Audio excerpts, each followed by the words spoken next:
Thank you very much. I appreciate it. Thank you very much for coming. Good afternoon. I want to go ahead and start with a story. It's a personal story that probably a lot of you guys can relate to. So I started a business in 2005 named Guard-A-Kid.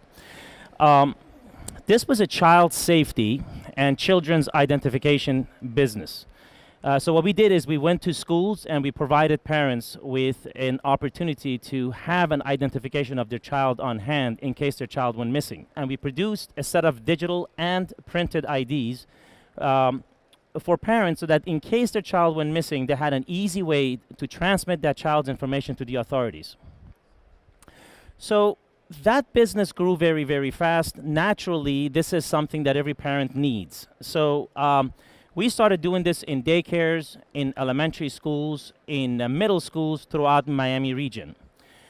So when I started this business, like most of you that are in here that are business owners, I had this grand idea of turning this business into a very large business that basically can expand not only nationwide but worldwide. So when I started the business, I had two motivations behind it.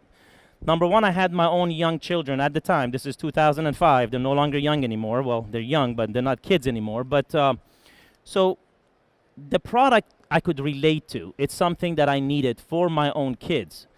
And as they say, the invention, most of the inventions are as a result of a need that's out there. So the number two reason that I started this business, which is something that is probably more in common with all of you guys in here, is that I wanted this business to be something huge, the great American dream. I wanted it to be a product that is served everywhere throughout the nation and hopefully worldwide. So as this business grew throughout the Miami region, I quickly started thinking about the next location. Let me start one in Fort Lauderdale and hopefully in Palm Beach County next, and Orlando, and on and on and on. So obviously to do that, the option that was in front of me was to hire someone that can run that Fort Lauderdale or the Palm Beach operation. So that's when the dream of becoming this big company just crumbled right in front of me, because I realized that I can't give my business to someone else that's going to run it that doesn't have a vested interest in this business. I have spent a lot of money, a lot of time, a lot of resources building this company and building this brand, and the last thing that I ever wanted was to see someone who's just an employee grab a hold of this business, starts working, and it starts doing things wrong, start getting bad Yelp reviews or bad whatever online reviews, which is going to affect my brand overall. So, in fact, I was so cautious about that my own business here in Miami was operated by myself. I was the one that was actually going out there and doing this business on a day-to-day basis. Now, mind you, I come from the corporate world. Prior to this, I was an executive at Motorola for several years. And I left that business because, again, I wanted to have that great American dream, right? So I wanted to have my own business and be able to be in control of my own destiny. So here I am out there in schools doing this child ID services and so forth and so on. And as the business grew, I asked my wife to help me out, and poor thing, she was out there helping me out every day because, again, I could trust her.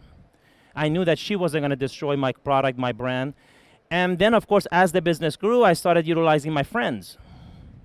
So then I realized, okay, well, I can't go on. I can't have this to become a nationwide company utilizing the network that's right around me. And I noticed that, having someone that doesn't have a vested interest in the business is a problem when they're running your business. Also, what happened if they mistreated one of the kids? Now we have a serious problem on our hand, so I have liabilities that I have to worry about, so I couldn't go to sleep comfortable at night. That's when I started getting involved in the world of franchising, and I realized that franchising answered all of those questions. Every single one of those questions got answered with franchising.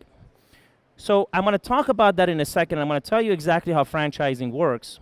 But needless to say, as a franchise, I was able to get people that bought into my idea and paid me money and started this business at their own location. They got the training from me, And I was able to sleep comfortable at night when I had a franchise in Nigeria, when I had a franchise in Taiwan, when I had a franchise in Mexico, when I had a franchise in Los Angeles. And I could sleep comfortable at night knowing that I'm not responsible. I don't have a liability, someone else does. And I knew that the guy that was running those operations cared about this business just as much as I did, because he spent the same money I did to start this business. So because of that, he cared about this business like I did, so he was going to show up on time, he was going to handle these kids correctly, and so forth and so on. So franchising answered all of my problems. I was able to grow the company between the years 2005 and 2010 in short 5 years to 175 locations in 11 countries worldwide. It was ranked among the top 100 fastest growing franchises in years 2008 and 9, where the whole world was crumbling around us, right? So that business, by the way, got bought out in 2010, and that's when we started working on helping others franchise their business.